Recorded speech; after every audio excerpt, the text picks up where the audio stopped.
Welcome to Telugu ప్రభా viewers. నేను మీ journalist రెహమాన్ని. Bihar assembly ఎన్నికలకు సంబంధించి ఎగ్జిట్ పోల్స్ ఏవైతే వెలువడ్డాయో, వీటిలో ఒకసారి పరిశీలిస్తే ఎన్నికల వ్యూహకర్తగా, జనసురాజ్ పార్టీ అధినేతగా బీహార్ ఎన్నికల్లో పోటీ చేసినటువంటి ప్రశాంత్ కిషోర్ పార్టీ బొక్కబోర్లా పడిందంటే, ఎన్నికల వ్యూహకర్తలు అసలు ఎంతవరకు పనిచేశారు? ఎన్నికల వ్యూహకర్త వ్యూహాలు నిజంగా వర్కౌట్ అవుతాయా? లేదా ఒక పార్టీకి ఒక రాష్ట్రంలో వేవ్ ఉన్నప్పుడు అదే టైంలో ఆ ఎన్నికల వ్యూహకర్త అక్కడ పనిచేస్తే, ఆ క్రెడిట్ అంతా తనదేనని జెప్పి తీసుకునే ప్రయత్నం చేస్తారా అంటే, ఇప్పుడు బీహార్‌లో ఉన్నటువంటి ఎగ్జిట్ పోల్స్ చూస్తే అదే అనిపిస్తుంది.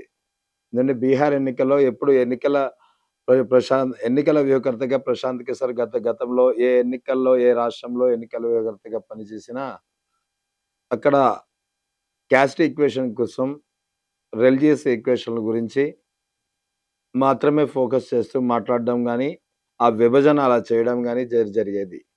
కానీ జనసురాజ్ పార్టీ స్థాపించిన తర్వాత బీహార్‌లో దాదాపు మూడేళ్ళు పాదయాత్ర తర్వాత పార్టీ స్థాపించినటువంటి ప్రశాంత్ కిషోర్ 243 స్థానాల్లో తన అభ్యర్థులను బరిలో దించడమే కాకుండా, అక్కడ మాత్రం ఎక్కడ క్యాస్ట్ పాలిటిక్స్ గాని, క్యాస్ట్ ఈక్వేషన్స్ గురించి గాని మాట్లాడిన పరిస్థితి లేదు. అంటే మిగిలిన రాష్ట్రాల్లో ఒక తంతు, తన సొంత రాష్ట్రంలో తన సొంత పార్టీ అంటే మరో తంతు. ఇంకోటి అందరి అభ్యర్థులను 243 నియోజకవర్గాల్లో బరిలో నిలపడమే కాకుండా, తాను మాత్రం పోటీకి దూరంగా ఉన్నాడు. ఈ నిర్ణయమే బూమరాంగ్ అయిందా అంటే అవుననే అనిపిస్తుంది. ఎందుకంటే నాయకుడు అన్నవాడు బరిలో లేకుండా మిగిలిన వారిని సన్నద్ధం చేస్తే ఒక విధమైన నిరాశ ఉంటుంది. ఒక విధమైన నిస్తేజం ఉంటుంది.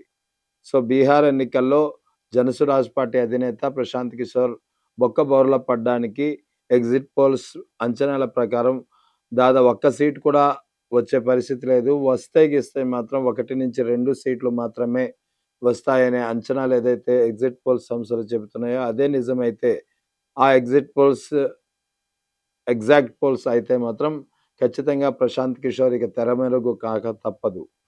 ఎందుకంటే గతంలో 2014లో ఎన్నికల వ్యూహకర్తగా అందరి నోళ్లలో నానినటువంటి ప్రశాంత్ కిషోర్ అప్పట్లో ప్రధాని మంత్రి నరేంద్ర మోదీకి ప్రధాన క్యాంపెయినర్‌గా పనిచేశారు. అప్పట్లో బీజేపీ ప్రభుత్వానికి ఒక కీలకమైన ఎన్నికల స్ట్రాటజిస్ట్‌గా పనిచేశారు.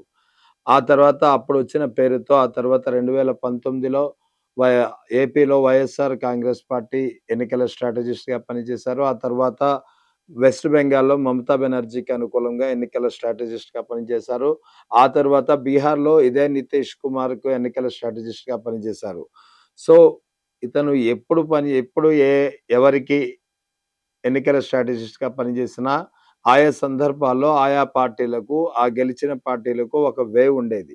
ఎందుకంటే వాస్తవానికి 2014లోనే వైఎస్ఆర్ కాంగ్రెస్ పార్టీ అధికారంలోకి వస్తుందని అనుకున్నారు గానీ, ఆ తర్వాత కొద్ది సీట్ల తేడాతో దూరం ఉండిపోయింది. ఆ తర్వాత 2019లో ఒక్కసారిగా ప్రభుత్వ వ్యతిరేకత కారణంగా ఒక్కసారిగా వైఎస్ జగన్ క్రేజ్ పెరిగింది.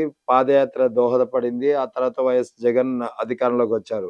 అటు వెస్ట్ బెంగాల్‌లో కూడా అదే పరిస్థితి. తర్వాత ఈ 2014లో మోదీ అధికారంలోకి వచ్చినప్పుడు గూడా అప్పటికే ప్రజలు వరుస 10 ఏళ్ళు యూపీఏ పాలనలో చవిచూసినటువంటి వివిధ రకాల స్కామ్‌లతో విసిగి వేసారినటువంటి ప్రజల్లో పెల్లుబికినటువంటి ప్రజా వ్యతిరేకత, మోదీకి ఒకసారి ఛాన్స్ ఇచ్చి చూద్దాం, బీజేపీకి ఒకసారి ఛాన్స్ ఇచ్చి చూద్దాం అనే ఒక ఆలోచన కారణంగా 2014లో మోదీ ప్రధాని కాగలిగారు. బీజేపీ అధికారంలోకొచ్చింది.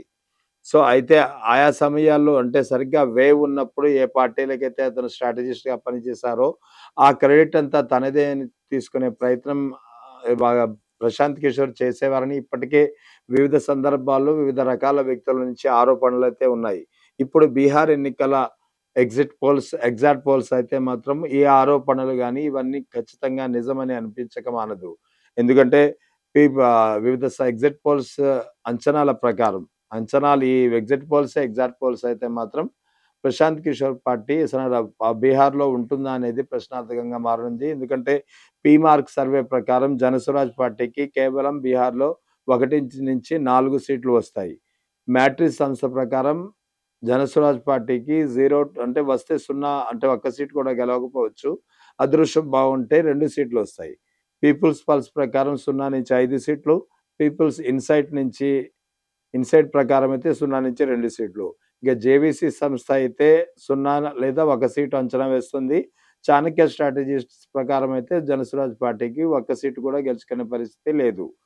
డీవీ రీసెర్చ్ పార్టీ 2-4 సీట్లు గెలుచుకుంటుందని అంచనా వేస్తుంది. టీఏఎఫ్ రీసెర్చ్ సంస్థ మాత్రం ఒక్క సీటు కూడా జనసురాజ్ పార్టీకి రాదని చెబుతోంది. ఇక దైనిక్ భాస్కర్ అంచనా ప్రకారం వస్తే 0 సీట్లు లేదా 3 సీట్లు. పోల్ ఆఫ్ పోల్స్ ప్రకారం 1 సీటు వచ్చే అవకాశాలుంది. ఇంకంటే ఇక్కడ ఏ సంస్థ కూడా ఖచ్చితంగా 1, 2 సీట్లు జనసురాజ్ పార్టీకి వస్తాయని ఖచ్చితంగా అంచనాలు వేయడం లేదు. అయితే చాలామంది అంటుంటారు ఎగ్జిట్ పోల్స్ ఎప్పుడు ఎగ్జాక్ట్ పోల్స్ కావు అని. కానీ అయితే ఎగ్జిట్ పోల్స్ ఎగ్జాక్ట్ పోల్స్ అయినా అవ్వకపోయినా ఇక్కడ ఏ సంస్థ కూడా అదే సమయంలో ఇదే ఎగ్జిట్ పోల్స్‌లో ఇవే సంస్థలు మహాగఠబంధన్‌కు 70-100 సీట్లు వస్తాయని చెప్పి అంచనా వేసింది.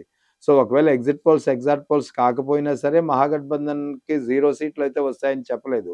కానీ ఇక్కడ జనసురాజ్ పార్టీ విషయంలో మాత్రం ఎగ్జిట్ పోల్స్ సంస్థలన్నీ 0-4 సీట్ల లోపలే అంచనా వేశాయి. అంటే ప్రశాంత్ కిషోర్ ఎన్నికల వ్యూహాలు అక్కడ పనిచేయలేదా?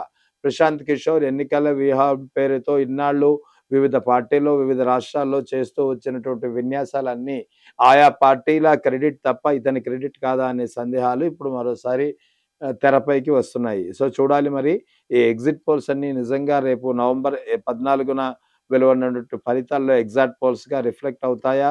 లేదా ఈ ఎగ్జిట్ పోల్స్‌కి భిన్నంగా అంటే బీహార్ ఎన్నికల్లో గతంలో 2015, 2020 ఎన్నికల్లో ఏ విధంగా అయితే ఎగ్జిట్ పోల్స్ ఎగ్జాక్ట్ పోల్స్ కాలేదో అదే పరిస్థితి ఎదురవుతుందా? ఇవన్నీ వేచి చూడాలి. ఓవరాల్‌గా whatever it may be Prashant Kishor వ్యవహారం మాత్రం ఒక్కసారిగా బెడిసి కొట్టినట్లే కనిపిస్తోంది. తానే స్వయంగా చెప్పుకున్నాడు ఎన్నికల ప్రచారంలో. అర్ష్ పర్ యా ఫర్ష్ పర్ అంటే ఎట్ ద జెనిత్ అంటే టాప్‌లో ఉంటాను లేదా on the floor. Ansh per అంటే ఆన్ ద ఫ్లోర్ అంటే నేలపై అంటే కుదేలైపోతాను. అంటే తానే ఎన్నికల ప్రచారంలో ఈ అంశాన్ని కూడా ప్రశాంత్ కిషోర్ చెప్పుకున్నారు. బహుశా ఇప్పుడు ఈ ఎగ్జిట్ పోల్స్ చూస్తే అదే నిజం కావచ్చు. ఆన్ ద ఫ్లోర్ ఈ పార్టీ ఉంటుందేమో అని అనిపిస్తుంది.